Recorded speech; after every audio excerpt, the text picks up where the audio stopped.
Halo,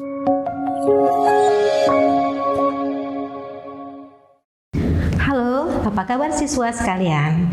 Hari ini kita akan belajar lagi tentang ekosistem. Sebelum kita belajar tentang ekosistem, kita lihat tayangan berikut ini.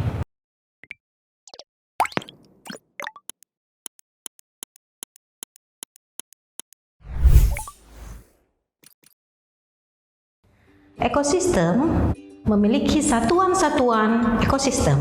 Satuan yang pertama adalah individu.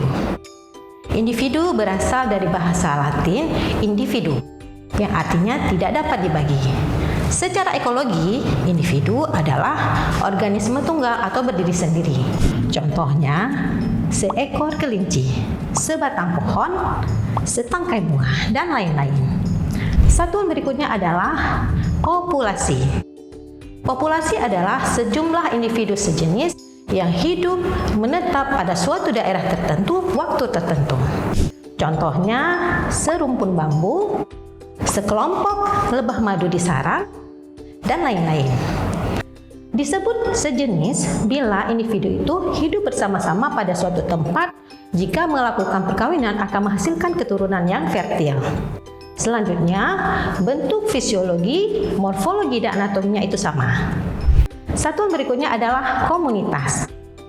Komunitas adalah seluruh populasi yang berada pada suatu tempat tertentu.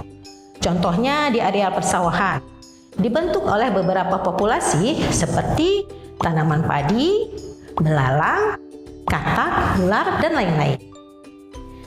Yang berikutnya adalah ekosistem.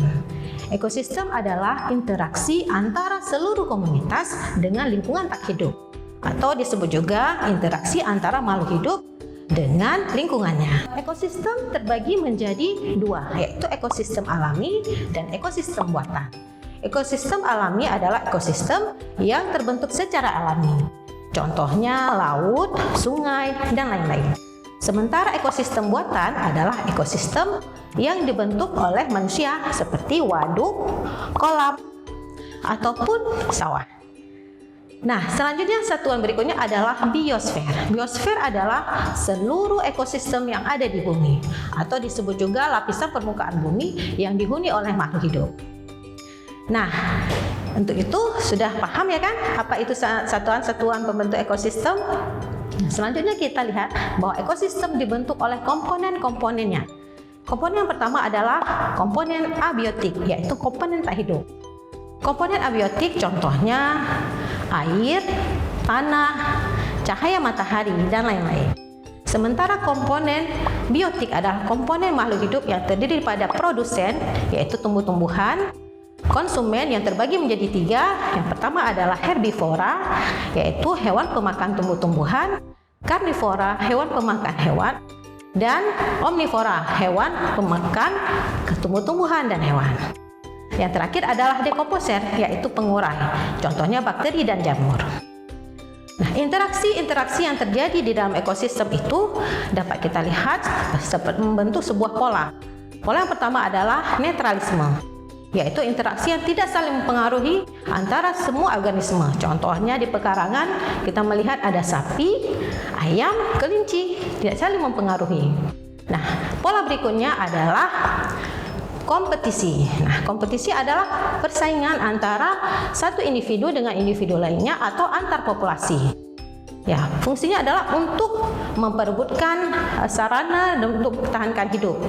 Pola berikutnya adalah predasi, yaitu pola yang dibentuk oleh beberapa individu yang saling memakan atau memangsa. Pemangsa disebut juga dengan predator, sementara yang dimangsa disebut juga dengan prey. Contohnya kijang yang diburu oleh harimau. Kijang adalah prey, sementara harimau adalah predatornya. Interaksi berikutnya adalah mutualisme. Mutualisme adalah interaksi antara organisme yang saling menguntungkan. Contohnya adalah interaksi antara lebah madu dengan bunga. Berikutnya adalah pola interaksi komensalisme, yaitu interaksi antara organisme di mana salah satu merasa diuntungkan dan yang lain tidak dirugikan ataupun tidak diuntungkan. Contohnya bunga anggrek pada pohon, atau ikan remora dengan ikan hiu. Interaksi berikutnya adalah parasitisme. Parasitisme adalah interaksi di mana antara organisme dan organisme lainnya, satu organisme akan merasa sangat diuntungkan dan organisme lainnya dirugikan. Contohnya, benalu pada tanaman inangnya.